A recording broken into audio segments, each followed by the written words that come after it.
Assalamualaikum warahmatullahi wabarakatuh. Perkenalkan, nama saya Firsa dengan NIM 22087307. Kita kuliah pengantar kewirausahaan.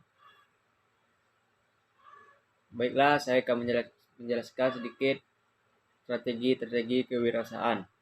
Itu yang pertama, saat pengelolaan usaha dimulai dari perencanaannya. Fungsi dari perencanaan adalah sebagai pedoman mencapai keberhasilan manajemen atau keberhasilan sebagai mengambil kebijakan untuk usaha kita sendiri, yang biasanya berupa ringkasan, berupa usulan finansial yang di dalamnya ada maksud usaha yang akan dibangun.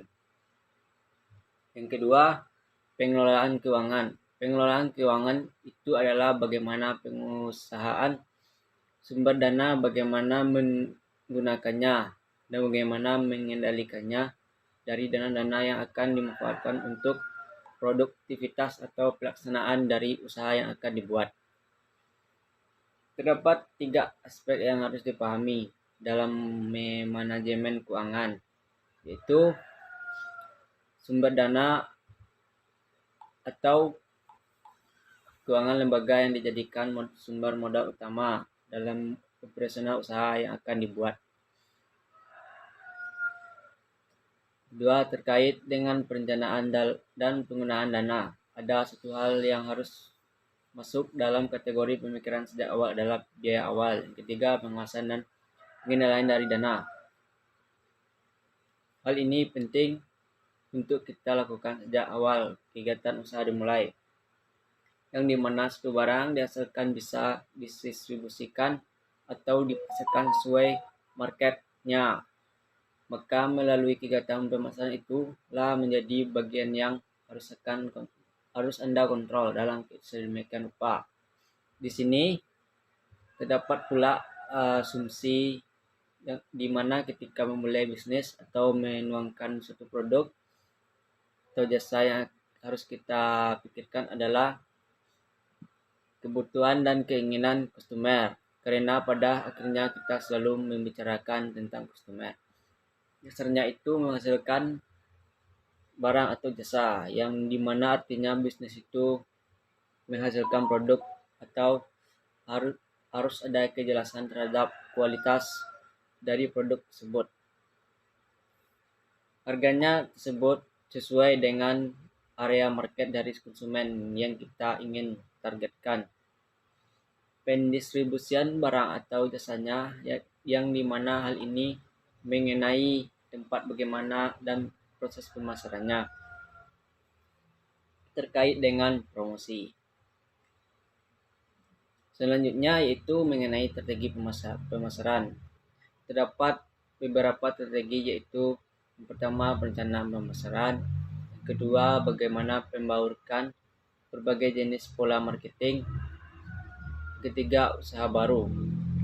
Berikutnya ini ada 4 kiat pemasaran usaha baru, yaitu yang pertama kita harus mencari peluang pasar.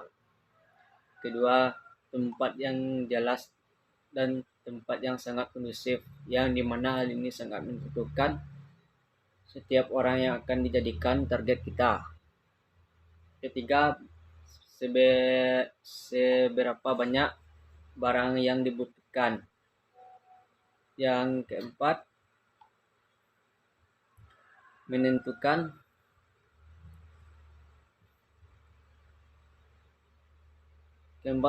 target yang akan dicapai dalam usaha yang sudah kita, yang memiliki jiwa tanggung jawab yang besar untuk menjadi sukses sebagai berusahawan, pastinya memiliki jiwa yang bekerja keras, tidak patah semangat, tidak hanya ingin mencari yang mudah.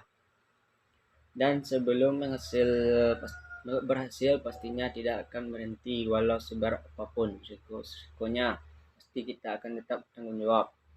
Tidak dapat dipungkiri, kebanyakan orang yang berhasil adalah orang-orang yang memiliki komitmen yang tinggi terhadap apapun yang telah dibuat. Strategi untuk mendirikan usaha, yaitu faktor keluarga. Kalau kita dari keluarga pengusaha, biasanya cenderung akan memudahkan kita untuk menjadi usahawan.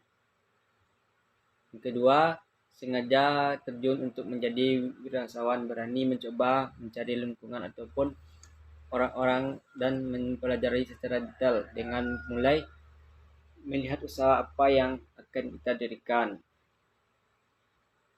Ketiga, iseng. Terkadang ada seseorang yang melakukan sesuatu di luar kebiasaan malah bisa menjadi sukses dan berwirausahawan. Yang keempat, coba-coba. Terkadang ada orang-orang yang mendirikan usaha itu karena berawal hanya dari coba-coba. Yang kelima, terpaksa. Biasanya ini karena dari faktor keturunan. Misalnya karena tekanan ekonomi yang mendesak kita untuk menjadi wirausahawan sehingga kita terpaksa untuk menjadi wirausahawan. Jika seorang profesional, minimal ada 3 cara untuk memulai usaha, itu yang pertama dengan mendirikan usaha baru, artinya betul-betul didesain apakah mau usaha sendiri atau mau bekerja sama dengan keluarga.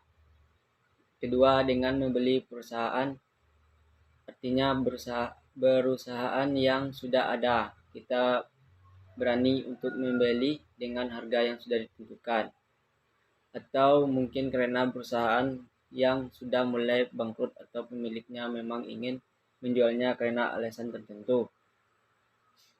Ketiga, sistem kerja sama manajemen, di mana pada akhirnya kita mencoba menggunakan nama dan manajemen perusahaan lain yang sudah established. Jenis bidang usaha. Jenis bidang usaha itu banyak, mulai dari pariwisata, percetakan, industri, dan masih banyak lagi yang lainnya. Namun, yang paling menentukan bidang usaha yang ditentukan itu yang pertama minat dan bakat, yang kedua modal, waktu, dan laba dan pengalaman. Ada beberapa hal yang harus diwaspadai sejak dini dalam kewirausahaan, yaitu yang pertama data dan informasi yang tidak lengkap. Kedua, perhitungan. Salah perhitungan bisa menyebabkan kebangkrutan. Tiga, pelaksanaan pekerjaan yang salah. Empat, kondisi lingkungan yang tidak tepat. Mengenal modal. Pada prinsipnya modal itu ada dua. Itu yang pertama adalah bentuk materi atau uang, yang dimana ini diperlukan sebagai syarat untuk memulai suatu usaha, karena tidak bisa dipungkiri untuk membeli sesuatu hal tentunya kita menggunakan uang. Yang kedua, modal keahlian atau skill, yang dimana besar kemungkinan kita ingin berhasil, kita harusnya berusaha yang sesuai dengan keahlian kita. Ada 2 jenis modal yang lain, itu modal investasi, kedua modal kerja. Sumber-sumber modal ada 2, itu satu modal mandiri, yang kedua modal asing.